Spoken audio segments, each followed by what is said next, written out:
कि कांग्रेस पार्टी आगामी 15 तारीख से पूरे बिहार में न्याय संवाद की श्रृंखला शुरू करनी जा रही है। और यह जो न्याय संवाद की श्रृंखला है, इसमें हमारा सबसे पहला विषय जो है वो शिक्षा का सवाल है।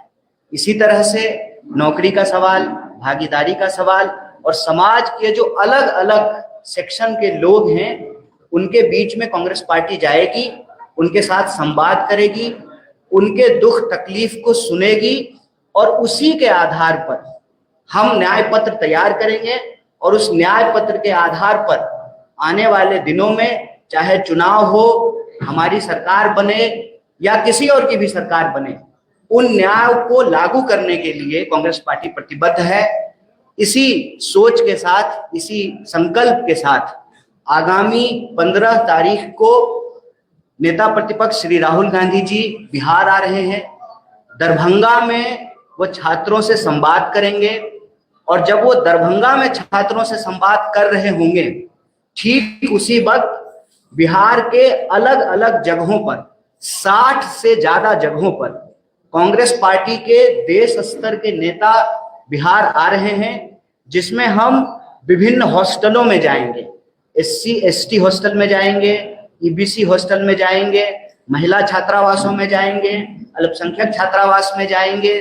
साथ ही साथ जहां पर हॉस्टल नहीं है वहां पर टाउन हॉल के अंदर विद्यार्थियों को इकट्ठा करके बिहार के अंदर जो शिक्षा की हालत है उस पर चर्चा करेंगे, संवाद करेंगे।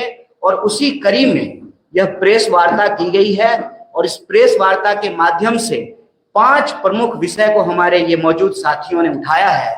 पहला विषय ये है कि लगातार मांग के बाद जो मौजूदा NDA की सरकार है वह इस बात के लिए स्वीकार की कि आगामी समय में जाति जनगणना की जाएगी।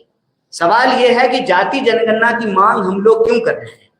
सामाजिक न्याय की धरती है बिहार। जाति जनगणना की मांग हम इसलिए कर रहे हैं कि कई दशकों तक सामाजिक न्याय की नीतियों को लागू करने के बावजूद, आरक्षण की नीति को लागू करने के बावजूद आज भी आंकड़े ये कहते हैं कि समाज के अंतिम पायदान का जो व्यक्ति है आज भी उसको न्याय नहीं प्राप्त हो रहा है, जिसके बारे में डिटेल से इन साथियों ने आपके बीच में अपनी बात रखी। तो जो जाति जनगणना है, उस जाति जनगणना का अगला कदम यह है कि यह जो 50% की सीमा है, इस सीमा को समाप्त कर दिया जाए। और ये हम संविधान के तहत कह रहे हैं। संविधान के अनुच्छेद 15(5) में यह प्रावधान किया गया है कि निजी क्षेत्रों में भी भागीदारी और आरक्षण को सुनिश्चित किया जाए। तो पहला मांग यह है कि जाति जनगणना हो और जाति जनगणना वैज्ञानिक तरीके से हो, लिपापोती नहीं हो, और सही आंकड़ों के आधार पर 50% की सीमा को समाप्त किया जाए और निजी क्षेत्रों में भी आरक्षण को, भागीदारी को सुनिश्चित किया जाए। दूसरा सवाल यह है कि बिहार में अगर आप शिक्षा व्यवस्था को देखेंगे, शिक्षा की हालत यह है कि 3 साल की डिग्री 3 साल में नहीं मिलती है। प्रश्न यह है कि जब पूरे देश में 3 साल की डिग्री 3 साल में मिलती है, तो बिहार में 3 साल की डिग्री 5 साल और 7 साल में क्यों मिलता है? वो बिहार जहां पर नालंदा विश्वविद्यालय रहा, वो बिहार जहां पर विक्रमशिला विश्वविद्यालय रहा, वो बिहार जहां पर आजादी से पहले पटना विश्वविद्यालय की स्थापना हुई, जिसको ज्ञान और मोक्ष की भूमि कही जाती है।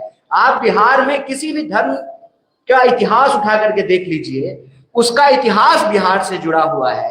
देश का इतिहास बिहार के इतिहास के बिना पूरा नहीं होता है। उसी तरह से बिहार की प्रगति के बिना देश की प्रगति संभव नहीं है। ऐसे में बिहार की प्रगति के लिए, देश की प्रगति के लिए यहाँ की शिक्षा व्यवस्था को बेहतर करना जरूरी है। 3 साल की डिग्री 3 साल में मिले, ये एक बात है। इसके तहत जो मुख्य सवाल ये हैं कि जहां शिक्षक नहीं है वहां शिक्षक हो, इंफ्रास्ट्रक्चर को बेहतर किया जाए। KG से PG तक सरकार का फैसला है कि SC ST OBC, पिछड़ा, अति पिछड़ा और सभी वर्ग की महिलाओं के लिए KG से PG तक फ्री एजुकेशन है। तो ये अलग अलग कॉलेज में